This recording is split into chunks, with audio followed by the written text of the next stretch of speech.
আসসালামু আলাইকুম সম্মানিত সুপ্রিয় দর্শক। মামু এই দুটো পাইপ দেখাও। এই দুইটা পাইপ আমি যে এর আগে একটা ভিডিও দিছিলাম, এই দুটো পাইপ হলো কেবলের পাইপ, অর্থাৎ ডিবি বক্সের পাইপ।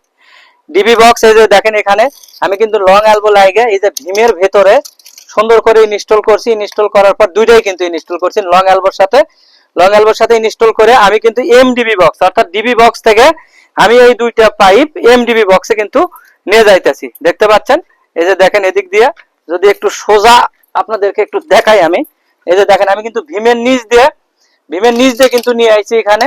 হ্যাঁ, এখানে কিন্তু আমি ভীম বাজাই না, ভীমের নিচ দিয়ে নিয়ে আসতেছি বরাবর। এই যে দেখতে পাচ্ছেন এদিক দিয়ে কিন্তু নিয়ে আসতেছি। এই যে এই দিক দিয়ে দেখেন, এদিক দিয়ে আমি কিন্তু এই যে নিয়ে আসতেছি। তো আসলে এই বিল্ডিং হলো তিনতলার ডিবি বক্স হলো তিনটা ডিবি বক্স। এখানে কিন্তু আমি দুটো নিয়ে আইছি, আর একটা ওই পাশে আছে, ওটাও কিন্তু এখানে আসবে।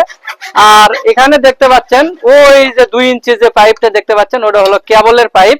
ওটাও কিন্তু আমরা টাইনে এই যে এদিক দিয়ে দেখেন, এই যে ইলেকট্রনটা জয়েন করো, এই যে এদিক দিয়ে দেখতে পাচ্ছেন খুব সুন্দর করে আমরা কিন্তু এই যে এখানে নিয়ে আসতেছি 3টা পাইপ।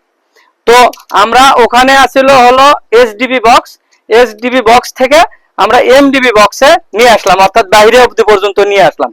এখন কথা হলো কি, যে পজিশনে কাজ করছি এবং আপনাদেরকে দেখানোর চেষ্টা করতেছি, প্রশ্ন আপনাদের কাছে, আপনারাই বলবেন এর ভেতরে যে 35 মিলি বা 50 মিলি কেবল এর ভেতরে যদি আমি রাখি, আমার মন চাইলে হাত দিয়েও যদি ইচ্ছা করি টানে বাইর করতে পারবো।